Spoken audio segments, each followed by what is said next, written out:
الحمد لله نحمده ونستعينه ونستغفره ونؤمن به ونتوكل عليه ونعوذ بالله من شرور أنفسنا ومن سيئات أعمالنا من يهده الله فلا مضل له ومن يضلله فلا هادي له وأشهد أن لا إله إلا الله وحده لا شريك له وأشهد أن سيدنا ونبينا ومولانا محمدا عبده ورسوله أرسله الله تعالى إلى كافة للناس بشيرا ونذيرا وداعيا إلى الله بإذنه وسراجا منيرا صلى الله تعالى عليه وعلى آله وأصحابه وأزواجه وذرياته وأهل بيته وطاعته أجمعين. أما بعد فقد قال الله تبارك وتعالى في القرآن المجيد والفرقان الحميد. أعوذ بالله من الشيطان الرجيم. بسم الله الرحمن الرحيم. سبحان الذي أسرى بعبده ليلا من المسجد الحرام إلى المسجد الأقصى الذي باركنا حوله لنريه من آياتنا إنه هو السميع البصير. صدق الله مولانا العظيم. درود شریف پڑھ لیجیے. اللهم صل على محمد وعلى آل محمد كما صليت على إبراهيم وعلى آل إبراهيم إنك حميد مجيد. بزرگان محترم، اللہ تبارک و تعالیٰ کا یہ بڑا کرم اور احسان اور فضل ہے کہ اس کریم ذات نے مجھے اور آپ کو دین کا ایک اہم فریضہ نماز جمعہ ادا کرنے کے لیے یہاں جمع فرمایا. ہم دعا کرتے ہیں کہ اللہ تبارک و تعالی ہماری اس حاضری کو اپنی بارگاہ میں قبول و منظور فرما کر اسے ہم سب کے لیے دنیا اور آخرت میں نجات اور ہدایت کا ذریعہ بنا دے. آمین. آج 28 رجب ہے اور گزشتہ کل 27 رجب یہ معراج کی رات جو گزر چکی ہے. میں نے عرض کیا تھا کہ اللہ تعالیٰ نے آپ علیہ الصلاۃ والسلام کو 2 بڑے معجزے عطا کیے، ایک قرآن مجید اور دوسرا معجزہ معراج کا. معراج کیوں ہوئی، کیوں کروائی گئی؟ تو قرآن خود کہتا ہے لِنُرِيَهُ مِنْ آیَاتِنَا، تاکہ ہم اپنے نبی کو اپنی نشانیاں بتائیں. اللہ کے نبی صلی اللہ علیہ وسلم کو حضرت جبرائیل لینے آئے، لے گئے اور مختلف مقامات سے گزارا اور مختلف چیزیں بتائی اور مثال کے طور پر بتائی. کوئی آدمی زکوٰۃ ادا نہیں کرتا ہے تو اس کو یہ سزا ہوگی. کوئی آدمی اگر اپنی بیوی کو چھوڑ کر کسی اور عورت کے ساتھ تعلق قائم کرتا ہے تو اس کی یہ سزا. کوئی عورت اگر ایسا کرتی ہے تو اس کی یہ سزا. چاڑی کرنے والے اور ادھر کی بات ادھر لگانے والے کی یہ سزا، غیبت کرنے والے کی یہ سزا. اور جب آپ علیہ الصلاۃ والسلام 7 آسمان کے بعد اوپر پہنچے اور جنت بتائی گئی اور اللہ تبارک و تعالیٰ کے عرش کے پاس پہنچے تو اللہ کے نبی فرماتے ہیں کہ میں نے وہاں پڑھا کہ صدقے سے زیادہ قرض کا ثواب ہے. تو میں نے جبرائیل سے پوچھا کہ روایتوں میں آتا ہے کہ صدقے کا ثواب 10 ہے اور قرض دینے کا ثواب 18 گنا ہے، 18%. اگر ایک آدمی 1 پاؤنڈ صدقے کے ڈبے میں ڈالتا ہے تو اسے 10% ثواب ملتا ہے، 10%. اور اگر وہ کسی کو 1 پاؤنڈ کوئی مانگنے آئے اور قرض کے طور پر مانگنے آئے اور اس کو دیتا ہے تو اسے 18% ملتا ہے. تو اللہ کے نبی نے حضرت جبرائیل سے پوچھا کہ جبرائیل یہ کیا بات ہے؟ صدقے دینے والے کو زیادہ ثواب ہونا چاہیے بجائے اس کے کہ قرض دینے والے کو. تو حضرت جبرائیل نے کہا یا رسول اللہ صلی اللہ علیہ وسلم صدقہ اور سوال تو آدمی ہر اچھا برا کر لیتا ہے. بعض لوگوں کو مانگنے کی عادت ہے اور وہ مانگتا رہتا ہے اور آپ اس کو دیتے ہیں تو اس کا ثواب 10 گنا ملتا ہے. لیکن قرض آدمی اس وقت مانگتا ہے جب اس کو سخت ضرورت ہو, اسی وقت مانگتا ہے, ورنہ اپنے نفس کو اور اپنی عزت کو نیلام کون کرتا ہے. ہمارے معاشرے کے اندر جو ہے اس روایت کے اوپر مجھے اور آپ کو غور کرنا چاہیے. ہمارے معاشرے کے اندر جو ہے یہ رواج اور یہ نیکی کا عمل ختم ہوتا جا رہا ہے. حضرت امام غزالی علیہ رحمہ فرماتے ہیں کہ میں نے اپنے بڑوں کو دیکھا. حضرت امام غزالی خود بہت بڑے آدمی, وہ فرماتے ہیں میں نے اپنے اکابرین کو دیکھا, اپنے بزرگوں کو دیکھا کہ ان کے یہاں یہ معمول ہوتا تھا کہ وہ ایک رقم رکھتے تھے. مثال کے طور پہ 1 لاکھ روپیہ یا سمجھ لیجئے کہ 5,000 پاؤنڈ, اور کوئی آدمی آتا تھا اور کہتا تھا کہ مجھے یہ ضرورت ہے تو آپ میرے اوپر خرچ کرو. تو وہ اس کو کہتے تھے کہ دیکھو میرے پاس صدقے کا پیسہ نہیں ہے, میں تمہیں یہ 100 پاؤنڈ یا 1000 پاؤنڈ قرض دیتا ہوں. اور نیت یہ کرتے تھے کہ اگر اس نے دے دیا تو فبیہا, اور اگر نہ دیا تو اس کے لیے صدقہ ہے. پھر واپس وہ لوٹا دیتا تھا اور واپس کوئی دوسرا آ جاتا تھا تو ان کو دیتے تھے.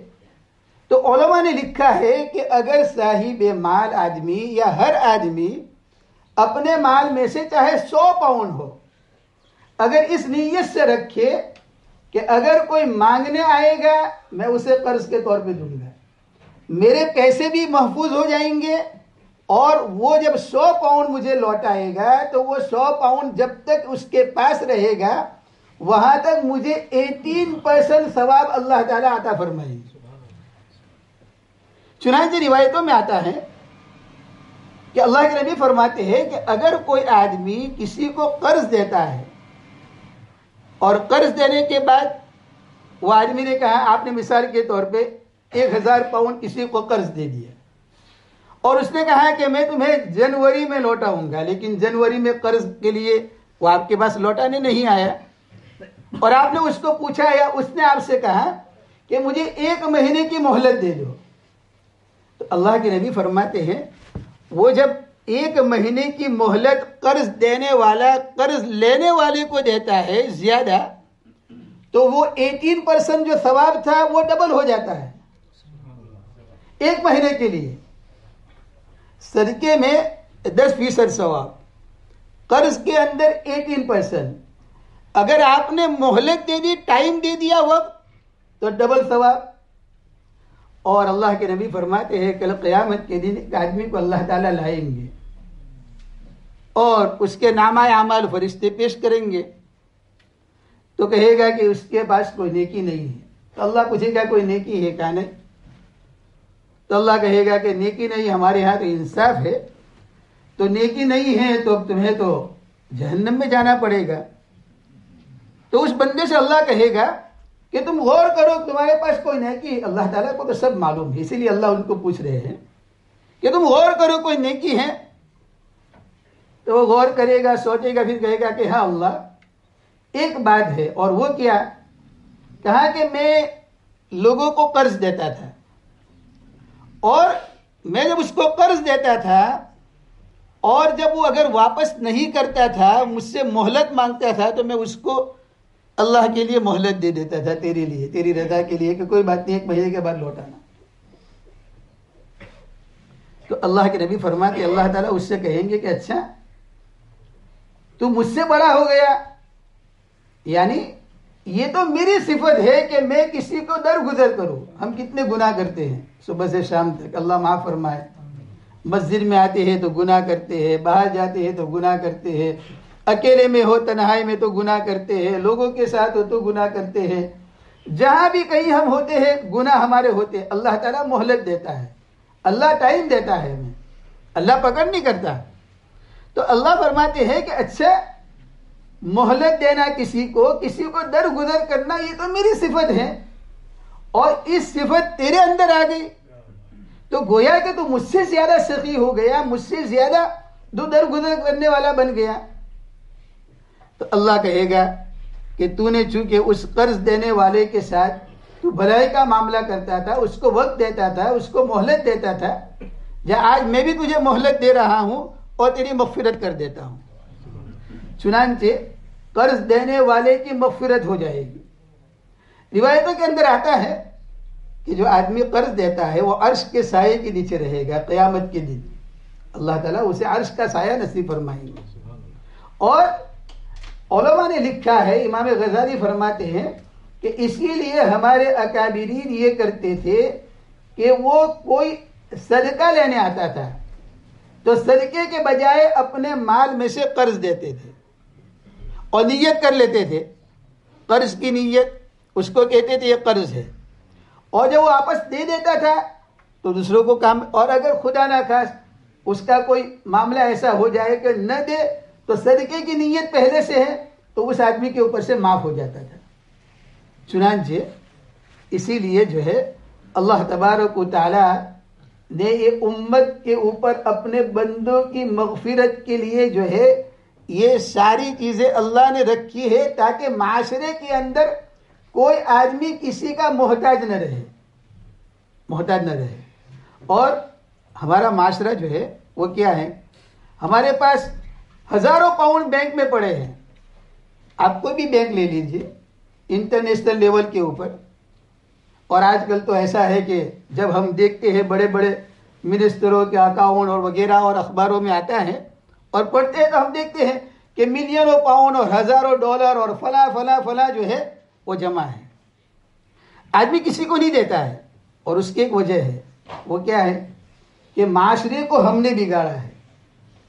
یعنی آپ اگر مجھے قرض دے تو میری نیت ہی نہیں ہوتی ہے کہ میں قرض ادا کروں، اب قرض دینے کے بعد میرا ٹیلی فون بند، گھر کا دروازہ بند، اور اگر کہیں ملتے ہیں تو اس فٹ پاتھ کے اوپر قرض لینے والا چل رہا ہے اور دینے والا ادھر چل رہا ہے تو وہ ادھر سے راستہ چھوڑ دے گا۔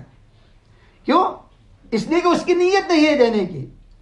جب نیت نہیں ہے تو اللہ کی طرف سے برکت نہیں ہے، اور معاشرے کے اندر سے قرض دینے کی سسٹم ختم ہو گئی۔ کیوں ختم ہو گئی؟ اس لیے کہ لوگوں کو ایسے تلخ تجربات ہوئے، یعنی کڑوے انوبھو ہوئے، ایکسپیرنس ہوئے، بیڈ ایکسپیرنس، کہ کسی کو دیا تو جو ہے اس نے قرض واپس نہیں لوٹایا، تاخیر کر دی، نہیں، یہ گناہ ہے۔ اور اسی لیے کہا اللہ کے نبی صلی اللہ علیہ وسلم کے سامنے جب کوئی جنازہ آتا تھا تو آپ علیہ الصلوۃ والسلام اعلان فرماتے تھے کہ اس بندے کے اور اس میت کے سر پر کوئی قرضہ ہے؟ کوئی کہتا ہے ہاں ہے، مثال کے طور پہ 5 درہم 10 درہم، اچھا کوئی اس کا وارث ہے ادا کرنے والا؟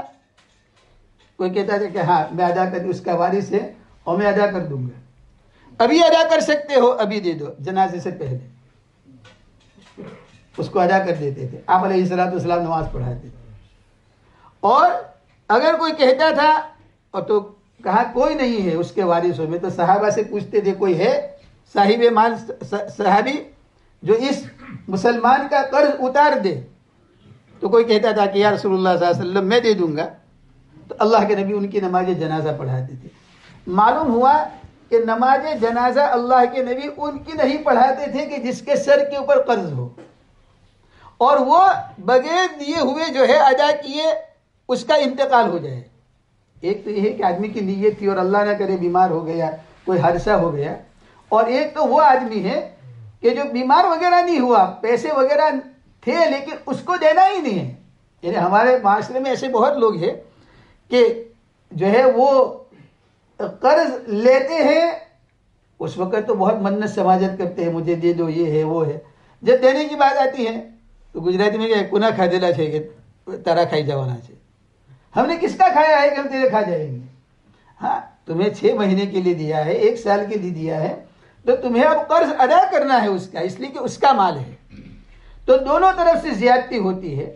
وہ لوگ جو قرض نہیں دیتے وہ ثواب سے محروم رہتے ہیں. اللہ کے نبی فرماتے ہیں کہ صدقے کا ثواب 10 گنا ہے اور قرض دینے کا ثواب 18%، 18%. اور اگر اس پر مہلت دے دی آپ نے ایک دن کے لیے، کسی کو 1 مہینے کی مہلت دے دی، 1 سال کی مہلت دے دی، جب تک قرض اس کے پاس رہے گا.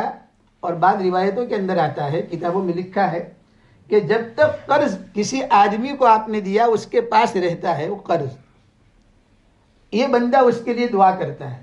دیکھو ہم تو دعا نہیں کرتے، ہم تو بھول جاتے ہیں قرض دینے والے، لیکن ہمارے اللہ والے ہوتے تھے، وہ قرض جو دیا ہے کہ اللہ اس نے میری ضرورت کے وقت کے اوپر مجھے قرض دیا ہے، اے اللہ تو اس کے لیے جو ہے دنیا اور آخرت کی بھلائیاں پیدا کر دے. تو یہ دعا کرتا ہے. لیکن علماء فرماتے ہیں اگر کوئی آدمی دعا نہیں کرتا ہے، مثال کے طور پہ بہت سارے چندے والے آتے ہیں، بہت سارے لوگ آتے ہیں، آپ نے اس کو 5 پاؤنڈ دے دیے، 10 پاؤنڈ دے دیے، وہ جزاک اللہ کہے کر رسمی جزاک اللہ ہوتا ہے. ہم دیکھتے ہیں نا، یعنی آپ نے مسجد کے اندر رسید دے دی، میں آپ کو کہوں گا ماشاء اللہ جزاک اللہ آپ کو برکت دے جزائر. پھر اس کے بعد میں بھی بھول جاتا ہوں، میں کہاں یاد رکھتا ہوں کہ بھائی فلاں آدمی نے مجھے 100 پاؤنڈ دیے تھے مسجد کے لیے، اور جو ہے لیکن اللہ تبارک و تعالیٰ نہیں بھولتا ہے. اللہ تعالیٰ نے فرشتے مقرر کیے ہیں.